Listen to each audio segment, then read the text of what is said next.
지난주 메시지 기억하실까요?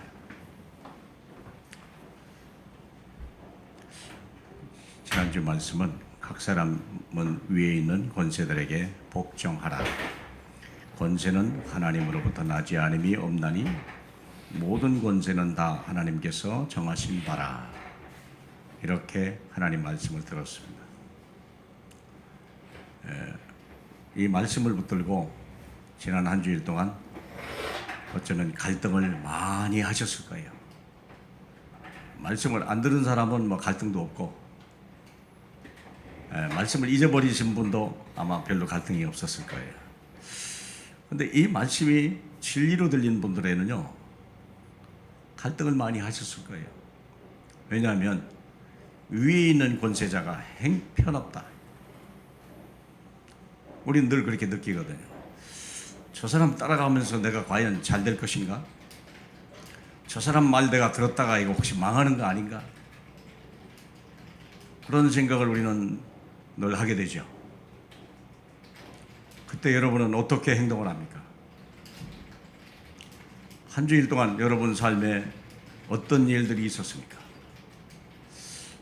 분명히 마태복음 13장에 보니까 그 말씀으로 인하여 환난과 핍박이 올 때는 그 말씀이 없으므로 넘어지는 자로다. 그렇게 성경은 말하고 있거든요. 우리는 세상에서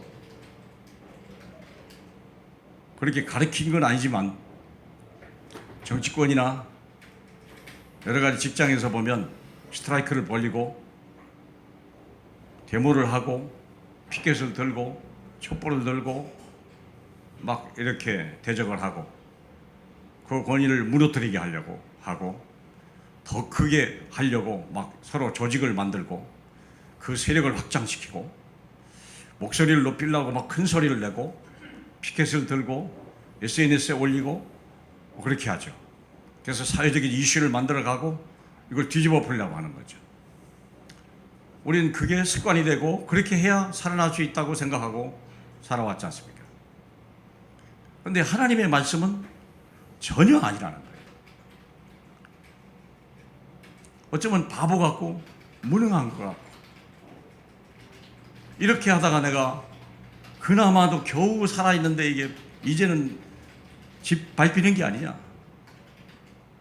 완전히 무너지기 전에 우리가 뭔가 해야 되는 거 아니냐, 그런 생각을 많이 하시게 될 것입니다.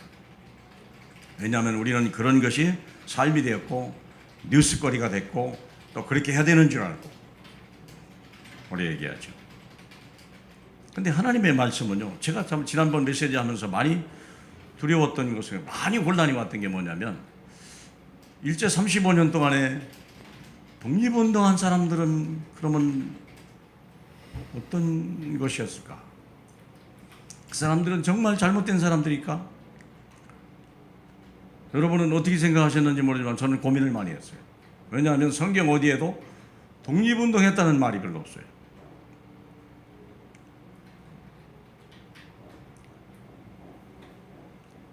참 많이 혼란스러웠습니다. 그러면서 제가 생각한 것이 맞구나. 일제 35년에 우리가 약해서, 우리는 생각할 때 약해서 일본에게 우리는 먹혔다 라고 우리는 그렇게 생각해 보잖아요. 그렇다면 우리가 강했기 때문에 우리가 독립했습니까? 그 논리라면 우리가 막강한 군대가 있고 무기가 있어서 우리가 일본에서 우리가 독립이 됐습니까? 역사가 그렇게 얘기하던가요? 아니거든요. 전혀 의사와 같고 독립이 된지도 몰랐다니까. 일본이 무너진지도 나중에 알았다니까.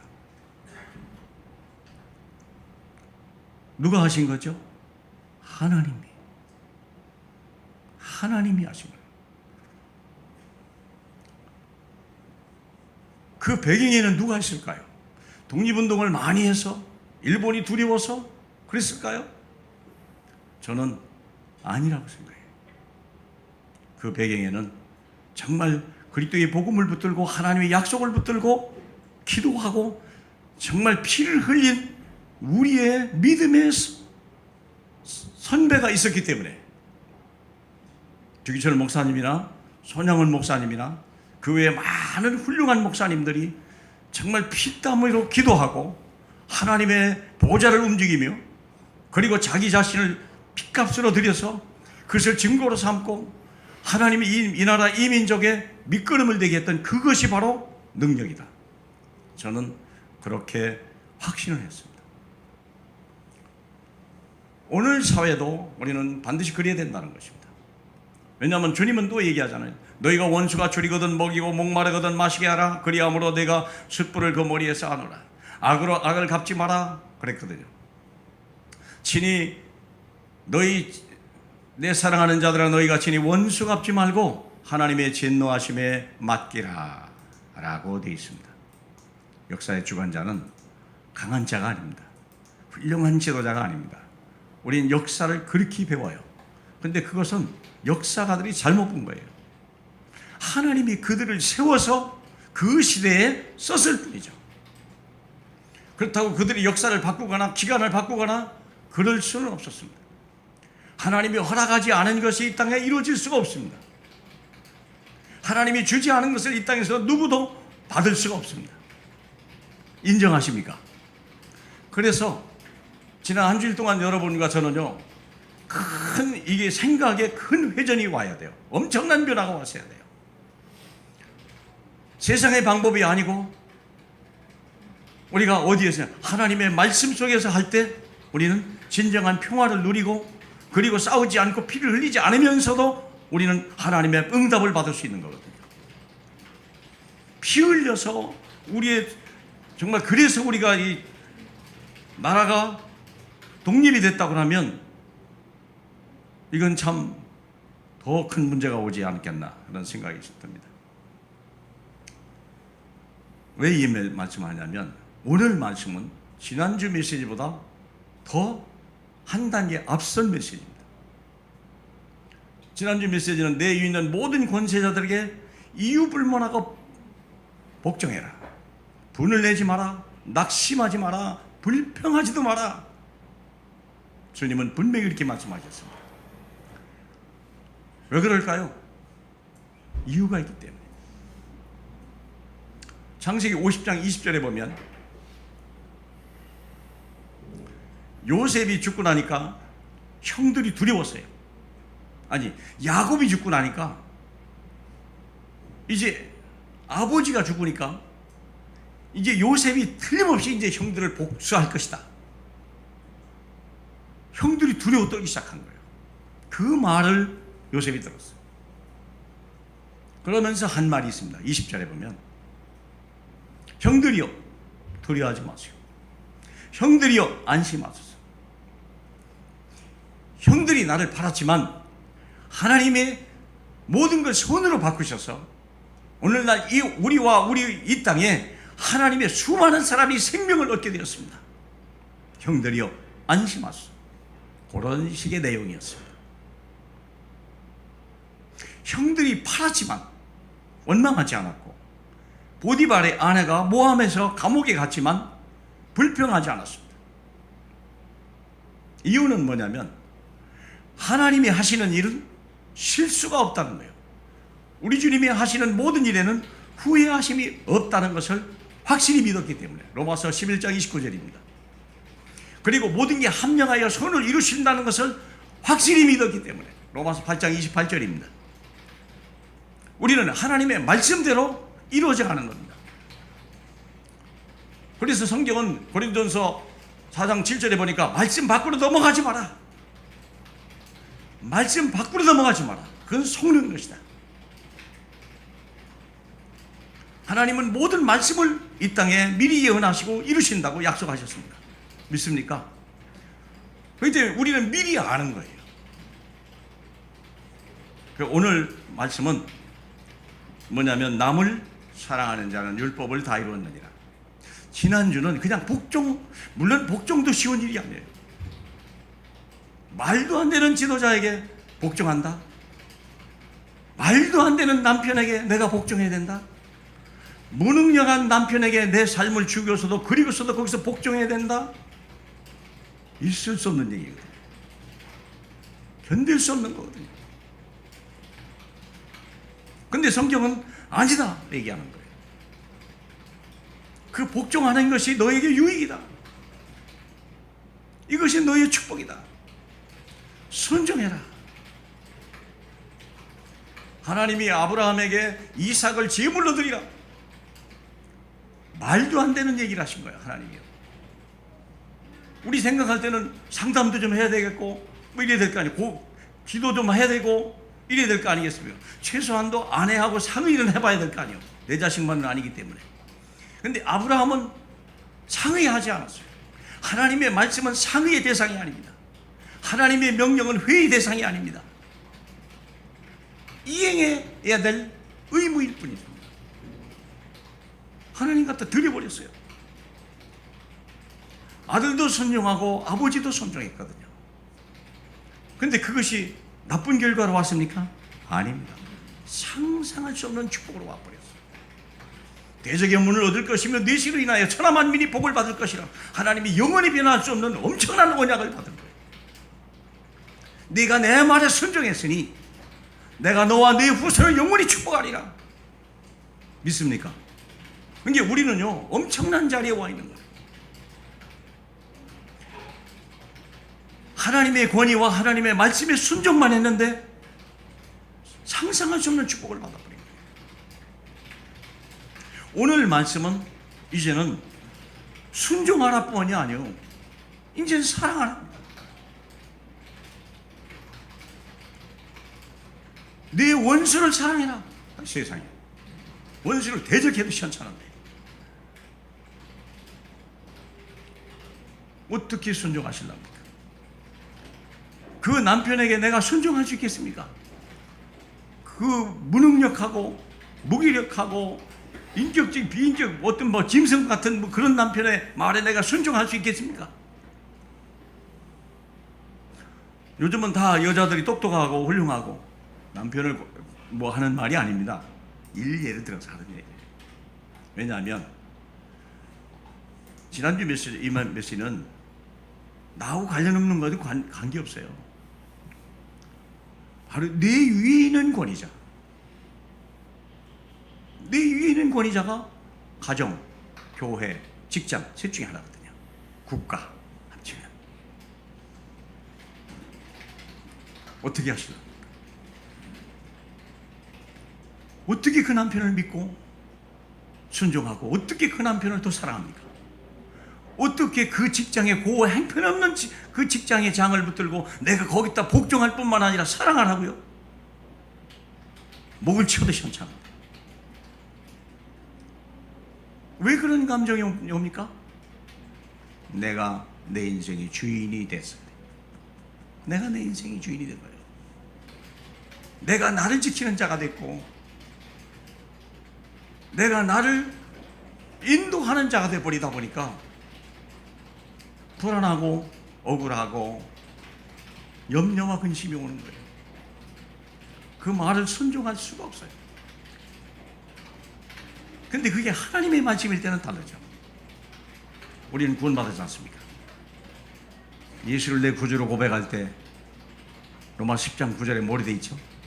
예수를 만일 내가 내 예수를 내 뭘로? 내 뭘로요? 주인으로 시인하면 그 말이 뭡니까? 내가 내 인생에 지금까지 주인으로 살았는데 내가 나를 지킬 수 없고 내 마음도 지킬 수 없고 내 몸도 지킬 수 없습니다. 이미 내 몸은 지쳤고 내 가정은 다 파괴됐으며 내 직장에서는 소망이 없고 세상에서는 바라볼 본이 없습니다. 왜 그래요? 내가 내 인생의 주인이 됐거든요. 그래서 우리가 바꿔보는 거예요. 뭘 바꿉니까? 예수를 내 인생의 주인으로 바꾼 거예요. 그분은 전능자, 그분은 창조주, 그분은 나를 지으신 분, 그분은 지금도 하늘과 땅의 모든 권세를 가지고 우리와 함께 계신 분이거든요. 믿습니까? 그게 고백이 돼야 되고 시인이 돼야 돼요. 어떻게 복종을 합니까? 불가능한 얘기예요. 근데 주님이 알아서 한다고 해요. 믿으시죠? 베드로전서 2장 20절에도 그러잖아요. 우리 주님은 죄가 없으시대. 죄가 없으시다. 그러나 자기를 핍박하는 자에게 욕을 욕으로 갚지 않고 악을 악으로 갚지 않았다고 그랬어요. 그리고 모든 걸 주관하시는 하나님께 모든 걸 맡겼다고 얘기했어요. 맡기고 십자가에 죽어버렸어요. 왜?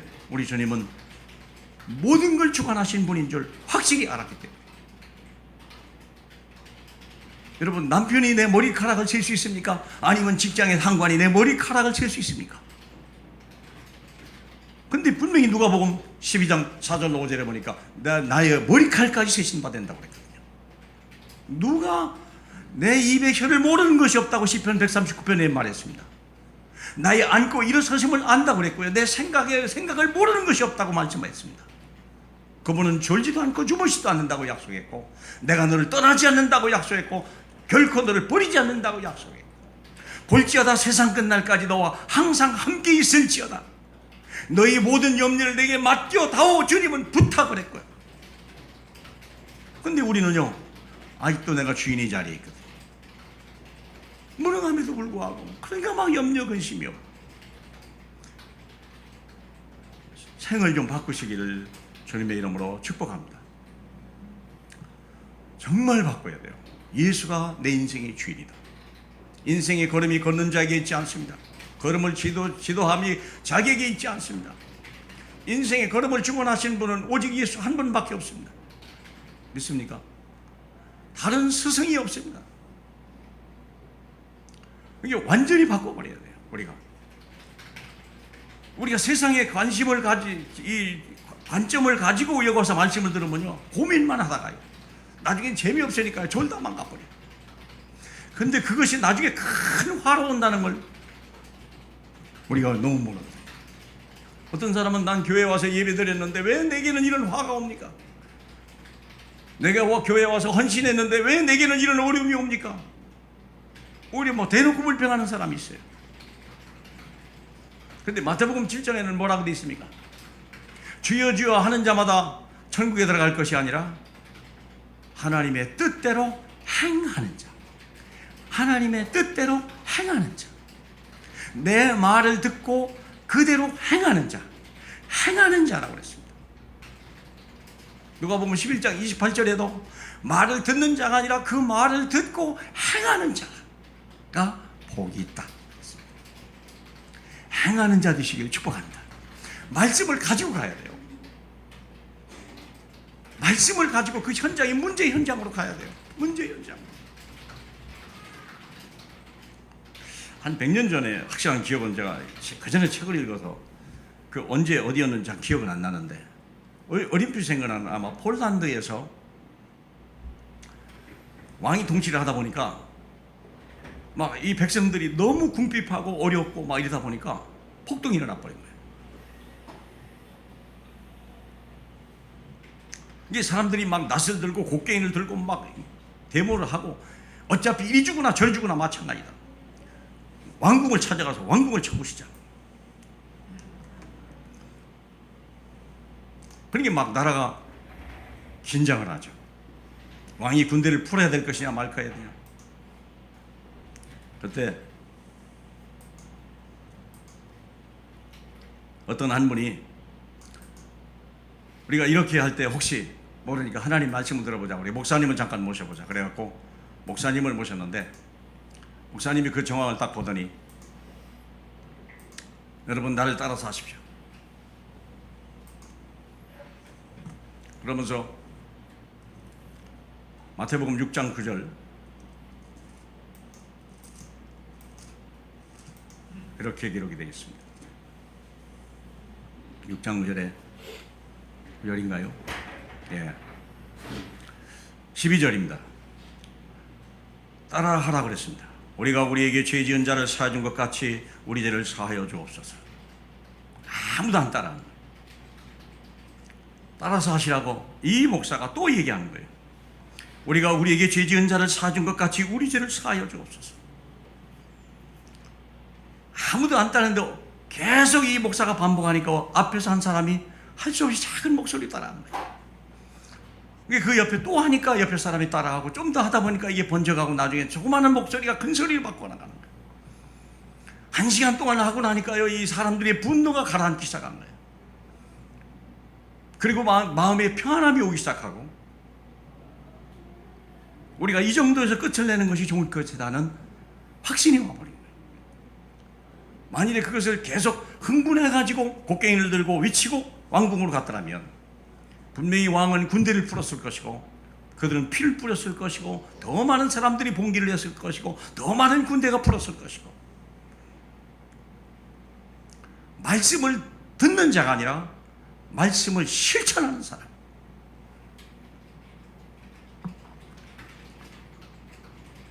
주를 믿는 사람입니다. 주를 믿기 때문에, 모든 것이 주께 있다는 것을 알기 때문에 그들은 순종할 수 있었고, 그들의 모든 것을 하나님 앞에 맡길 수 있었습니다. 시간이 좀 갔습니다만은 참 중요한 얘기입니다. 일단 서론부터 잠깐 보겠습니다. 내용은 이제 가능한 줄여보겠습니다. 같이 볼까요? 원래 인간은 하나님의 사랑을 받을 존재로 창조되었다. 그러므로 하나님을 떠난 인간은 사랑하고 싶은데 사랑할 능력이 없어 슬프고, 사랑받고 싶은데 그 사랑을 주는 자가 없어서 불행하다. 이게 오늘날의 가정에서, 사회에서 있는 이야기들입니다. 나하고 관계없는 사람한테 사랑을 갈구할 필요는 없지 않습니까? 우리는 사랑을 마땅히 받아야 될 사람에게 사랑받고 싶고, 사랑을 주고 싶은 사람에게 사랑을 주고 싶은데, 사랑을 주고 싶은데 줄 만한 능력이 없는 거예요. 사랑을 받고 싶은데 사랑을 줄 수 있는 사람이 없는 거예요. 이유는 하나님의 사랑을 떠났기 때문에 그렇습니다. 내가 내 인생의 주인이 되다 보니까 사랑에 너무 목마른 거예요. 하나님을 사랑을 잃어버린 사람은 세상에 어느 것 가져도 행복할 수가 없습니다. 그래서 이제 그리스도 십자가를 통해 주신 하나님의 사랑을 영혼 속에 가득 채워 온 세상에 나누는 행복한 전도자로 살아가자. 이게 주님이 우리를 향한 계획입니다. 우리는 얼마나 많은 상처를 가지고 있습니다. 직장에서, 가정에서, 때로는 교회에서. 무능한 지도자를 뒀기 때문에 우리는 슬프고, 얼마나 많은 상처들을 받습니까? 교회에 와서도 많은 상처를 받아요. 은혜를 받아야 되는데 목사 때문에, 아니면 장로님 때문에, 종직자 때문에 상처를 받고. 왜 그렇습니까? 물론 그것을 정당화하자는 얘기는 아닙니다. 그러나 우리는 구원받은 사람입니다. 구원받았다는 말은 모든 문제가 해결된 사람입니다. 어디 가도 괜찮고, 무슨 일을 만나도 괜찮고, 어떤 사람을 만나도 괜찮아야 되는 것입니다. 그게 구원받은 사람. 내가 너를 지명하여 불렀나니 너는 내 것이라. 네가 불 속에 들어가도 불이 너를 태우지 못할 것이며, 물 속에 들어가도 물이 너를 침몰치 못할 것이다. 그게 구원받은 사람이거든요. 그게 하나님이 부른 사람이고 하나님이 함께하는 사람이거든요. 그렇죠. 너희가 우겨쌈을 당하여도 쌓이지 아니하며, 우리가 억울한 일을 당하여도, 우리는 거꾸로 됨을 당하여도 망하지 아니한 사람, 하나님이 함께하는 사람, 우리가 그거거든요.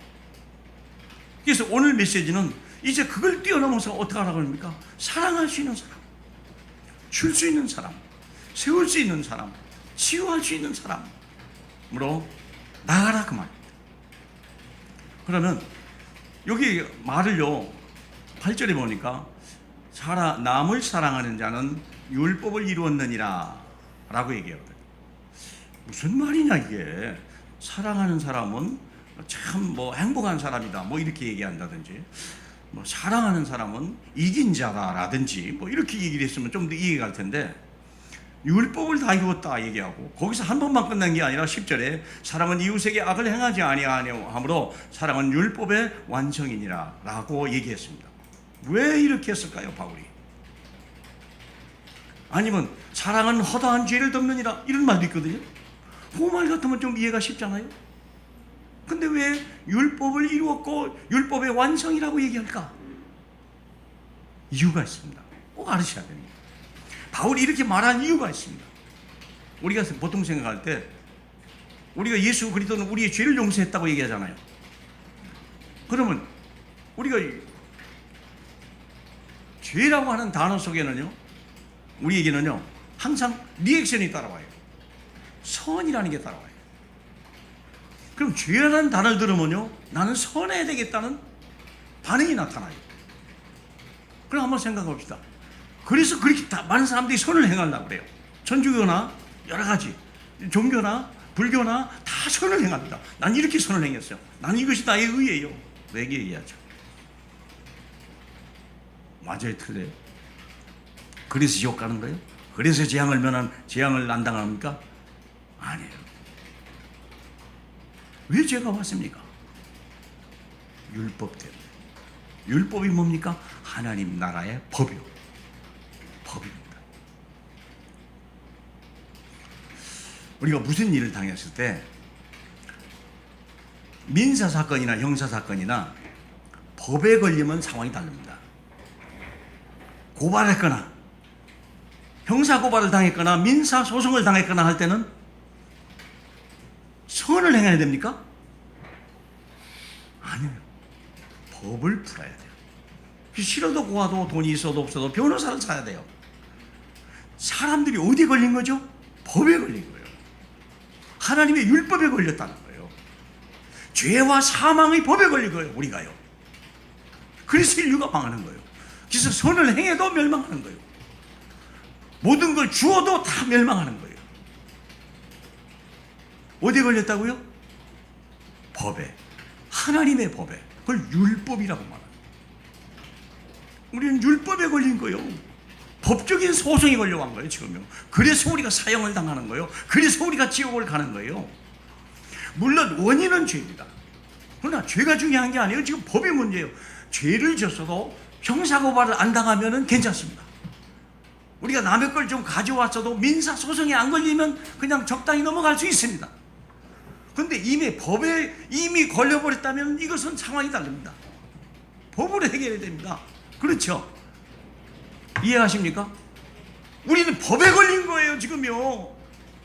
죄를 넘어서 법에 걸린 거예요. 그래서 손으로 풀지 못하는 거예요. 인간 자기 열심으로 못 푸는 거예요. 법은 법으로 풀어야 돼요. 그 율법이 뭐니? 율법의 내용이 뭡니까? 율법의 내용은 하나님의 목숨을 다해 하나님을 사랑해라. 내 이웃을 내 몸같이 사랑하라. 이게 10계명의 내용이고 우리 주님이 다시 풀어준 마태복음 22장 37절로 40절이 얘기입니다. 율법이 뭐라고요? 하나님을 사랑하라. 신명기 10장 13절에 보니까 너의 행복을 위하여 내가 너에게 준 모든 계명을 지키라 그랬어요. 대한민국 헌법이나 그러한 여러 가지 법은 국민의 행복을 위해서 존재하는 겁니다. 국민의 행복을 위해서. 그 법을 넘어가지 말라는 거예요. 그 법에 걸리면 국가가 제재를 행한다. 그러므로 그 법 아래서 그대로 행동을 하고 행복해라 얘기한 거거든요. 근데 아담과 하와가 법으로 넘어가 버린 거예요. 법을 넘어가지 말라고 그랬거든요. 고린도전서 4장 7절에 말씀 밖으로 넘어가지 마라 분명히 얘기했거든요. 근데 말씀 밖으로 넘어가 버렸네. 이게 아담과 하와예요. 한 번만 넘어갔냐? 또 넘어갔어요. 언제? 출애굽하면서. 분명히 출애굽을 하면서 하나님이 십계명을 줬거든요. 십계명 1계명이 뭡니까? 나 외에 다른 신을 내게 두지 마라. 다른 계명을 몰라도 괜찮아요. 근데 그 계명이 또 깨져버렸어요. 언제 깨졌어요? 아론이 금송아지를 만들어버렸어요. 언제 만들었어요? 십계명을 받고 40일 동안 하나님 전에 가서 모세가 계명을 받아오는 동안에 그때 그 사이를 못 잘라가지고 우상을 만들어요. 그래가지고 여러분 어려움을 당한 거 아닙니까? 그래서 율법에 우리가 걸린 거. 그래서 죄와 사망의 법에 걸려버린 거예요. 그래서 하늘의 법을 어겼기 때문에 하늘의 법은 누가 풀어요? 하늘에서밖에 풀 수 없어요. 그러니까 우리가 사회적으로 말하면 법을 풀을 수 있는, 이미 검찰이 고발해 버렸다니까요. 그럼 누가 들어가야 돼요? 할 수 없이 변호사가 들어가야 돼요. 하나님 판사 앞에 가서 변호사와 검사가 붙어야 돼요. 그렇죠? 우리는 법리를 모르니까 싸울 수도 없어요. 싫어도 좋아도 변호사가 그래서 필요한 거예요. 왜? 법을 해야 해요. 그래서 하나님의 아들 예수께서 오셔서 일단은 변제를 했습니다. 그렇죠? 하나님의 아들이 오셔서 다 변제했다 약속했어요. 그래서 그 법에서, 죄와 사망의 법에서 우리가 자유함을 얻은 거예요. 그렇죠? 그래서 로마서 8장 1절로 2절을 그랬잖아요. 그리스도 예수 안에 있는 자에게는 결코 정죄함이 없나니 이는 그리스도 예수 안에 있는 생명의 성령의 법이 죄와 사망의 법에서 너를 해방하였습니다. 믿습니까? 법에서 해방돼야 돼요. 법에서 풀 자가 누굽니까? 하나님밖에 없어요. 그래서 예수가 오신 거예요. 해방됐다는 증거로 뭐입니까? 판결이 내렸는데 성령이 임해버린 거예요. 그렇죠? 그러면 승소 판결이 딱 나버린 거예요. 그게 성령이 임한 것입니다. 믿습니까? 생명의 성령의 법이 죄와 사망의 법에서 해방했습니다. 당신은 이 법에서 소송에 승리했습니다라는 판결문이 있어야 법에서 자유가 나오는 거예요. 형무소가 들어가 있으면 형무소 소장한테 그걸 보여줘야 나오는 거예요. 그렇죠? 민사소송이면 채권자에게 그걸 보여줘야 드디어 모든 게 끝나는 거예요. 판결문이 중요합니다. 믿습니까? 그래서 율법이라고 얘기하는 거예요. 율법은 이루어졌고 율법은 완성되어 있습니다. 누가? 하나님의 아들만이 가능한 거예요. 좌우 보좌 우편에 계신 변론자, 이분이 변호사입니다. 그렇죠? 변호사입니다. 베드로전서 2장 5절에 오직 하나님과 우리 사이의 중보자는 한 분, 변호사 그분밖에 없다는 거예요. 그 예수가 우리를 대신해서 우리가 고백했더니 우리 좀 소송을 부탁합니다. 그랬더니 이름만 쓰세요. 그렇죠? 이해하십니까? 무슨 말인지 이해하시길 축복합니다. 그래서 이제 그렇다면 우리가 해방됐죠. 법에서 자유함을 얻었죠. 그러면 이제는 우리는 법의 저촉을 받지 않죠. 자, 그렇게 되면은 어떻게 될까요? 우리 생각할 때, 나는 이제는 무법이야. 나는 법도 없어. 뭘 해도 괜찮아. 그럴까요? 아니에요. 하나님이 새로운 법을 줬어요. 아주 쉬운 법, 아주 고상한 법을 줬는데 그게 뭡니까? 그게 뭐죠? 요한복음 13장 43절이에요. 13장 34절. 그게 뭡니까? 다 같이요. 새 계명을 너희에게 주노니 서로 사랑하라. 내가 너희를 사랑한 것 같이 너희도 서로 사랑하라. 너희가 서로 사랑하면 이로써 모든 사람이 너희가 내 제자인 줄 알리라. 이제는 사랑을 합니다. 자, 지난번에는 여러분이 직장에서 문제가 있습니까? 그 직장의 상관이 복종하셔야 돼요. 그렇죠? 오늘 메시지를 듣고 그 직장장을 이제 사랑하셔야 돼요. 커피 한 잔이라도 타다 줘가면서, 과자라도 하나 사줘가면서, 그게 하나님의 방법이라는 거예요. 내 상처 내려놓으셔야 돼요. 이미 주님이 다 끝이 났어요. 우리는 더 이상 묶여 있을 소용도 없어요. 마귀의 올무에 걸릴 필요도 없어요. 무거운 짐을 가질 필요도 없어요. 내려놔야 돼요. 혹시 가정에 문제가 있을 때, 여러분, 가정에 문제가 있습니까? 가정에서 그렇게 하셔야 돼요. 그 남편이 복종하는 채라도 하셔야 돼요. 그리고 이번 주에는요, 뭐 해야 됩니까? 이제 사랑을 고백할 수 있어야 돼요. 왜 그러냐? 내가 뭐라고 말합니까? 내가 너희를 사랑한 것 같이가 전제입니다. 새 계명을 너희에게 주노니 서로 사랑하라. 내가 너희를 사랑한 것 같이 너희도 서로 사랑하라 그랬어요. 어떤 사람이 빚을 갚을 수가 없어서 할 수 없이 노예로 팔려가야 될 상황이 됐는데, 그 주인이 그걸 불쌍히 보고 탕감을 줬어요. 그 빚이 얼마냐? 1만 달란트예요. 1만 달란트라는 것은 3대가 평생 벌어야 될 돈이 1만 달란트. 3대가. 그러니까 예전에는 아버지가 뭐 빚을 지면요 아들까지 잡혀가요. 볼모로 모질하니까 더 손자까지 다 잡혀가 버려. 노예로 다 빨려갈 버려.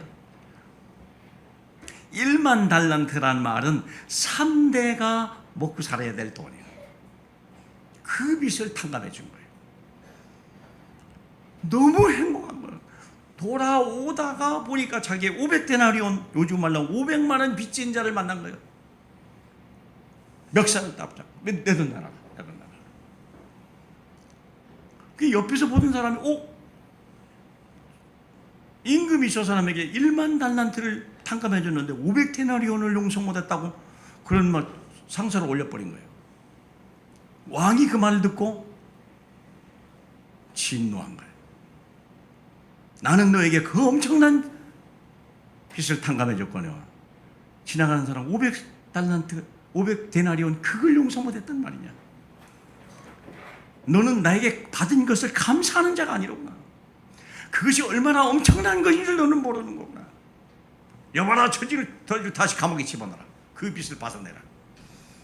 성경에 나오는 얘기. 우리는 엄청난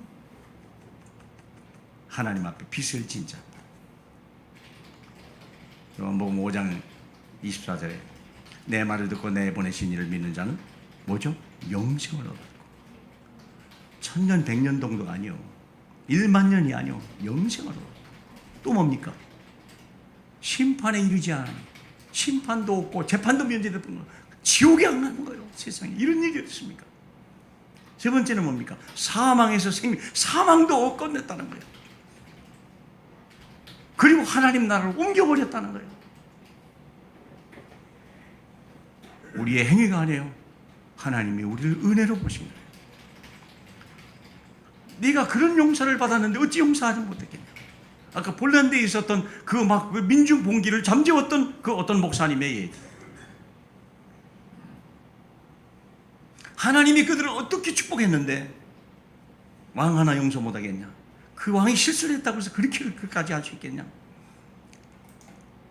나중에 그 왕이 그 말을 듣고 자기가 회개하고 미안하다 사과하고 악으로 갚지 않으니까 왕도 그 백성에게 사과를 한 거예요. 하나님의 말씀대로 이루어진 거예요. 악으로 갚지 마라. 너희는 또 다른 악을 낳느니라. 그렇죠. 왜 우리 가정이 파괴됩니까? 왜 심정이 그렇게 막 상처가 많습니까? 왜 직장 생활이 그렇게 무섭습니까? 지옥이 임한 거예요. 마귀의 방법대로 악을 악으로 갚아버렸거든요. 악을 악으로. 어떤 사람이 그랬대잖아요. 자기 직장 상관이 그러니까 상관이 밥 먹으러 가면서 칫솔을 뽑아가지고 화장실 청소에 갖다 집어넣더라. 아무도 모르지 몰랐죠. 나중에 CCTV 들어보니까 그게 나와 있는 거예요. 이런 일이. 그렇다고 내 속이 좀 시원합니까? 더 큰 화를 불러버린 거예요. 이런 일이. 우리 주님이 아니다. 원수 갚는 게 내게 있다. 너는 선을 베푸는 사람이다. 믿습니까? 너는 선하고 의로운 사람의 자리에 서라. 오만한 자리에 앉지 마라. 죄인의 자리에 가지 마라. 그렇죠? 악인의 꾀에 속지 마라. 오직 복이 있는 사람은 하나님의 여호와의 말씀을 즐거워하여 주 야로 묵상하는 자로다. 말씀 안에 있는 사람이야만이 세상을 살리는 거다. 믿습니까? 사랑은 여기 있으니 우리가 하나님을 사랑한 것이 아니요 하나님이 우리를 사랑하사 우리 죄를 척하기 때문에 화목제물로 그 아들을 보내셨습니다. 우리가 받은 은혜가 큰 건데 내가 그저 용서 못하겠습니다. 그러면 그 진정한 용서를 통하여 사람이 변해가는 거예요. 사람이 변해가요. 어떻게 저 사람 봐 진짜 변했네. 예전에 우리가 조금 전 얘기입니다. 어떤 분이 우리 꼭 놀러만 가면 여기 정발산에만 놀러만 가면 그 남편이요 늘 가까이 절대 교회를 안 와요. 근데 1년에 우리가 2번을 소풍을 갔는데 꼭 소풍날이면 그 남편이 와요. 그때만 와요. 김밥 먹으러 와나 할 정도로. 그게 내가 가서 물어봤어요. 어떻게 교회는 안 오시고 그래도 여기는 오시네요. 1년에 2번 그랬더니 안 돼요. 그러면서 그분이 하는 말이요.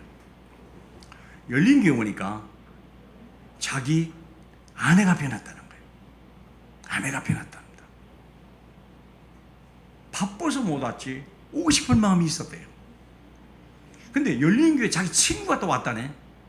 이 친구가 또 변했다네. 근데 친구가 얼마 있다가 그 아내를 따라간 아이들이 또 둘 다 변한 거예요. 아들하고 딸이 있었는데 완전히 변해버린 거예요. 이분이 교회는 솔직히 한 번도 안 왔어요. 근데 그분이 하는 얘기예요. 어떻게 뭐가 있는데 내 친구도 변하고 아내도 변하고 애들도 변했냐. 뭐가 변한 거예요? 하나님의 예수를 믿고 하나님 말씀을 들으니까 지옥에서 천국으로 옮겼을 뿐이요. 지옥의 방법을 살던 사람이 하나님 나라의 방법대로 생각만 바꿨는데 가정이 변한 거예요. 이 남편이 변한 거예요. 지금도 교회는 안 나옵니다. 그런데 제가 문자를 보내면 이분은 아멘을 지금도 보냅니다. 참 희한하죠. 얼마나 감사합니까? 사랑하는 여러분, 그래서 우리는 이제 미션을 하나 또 드려보겠습니다.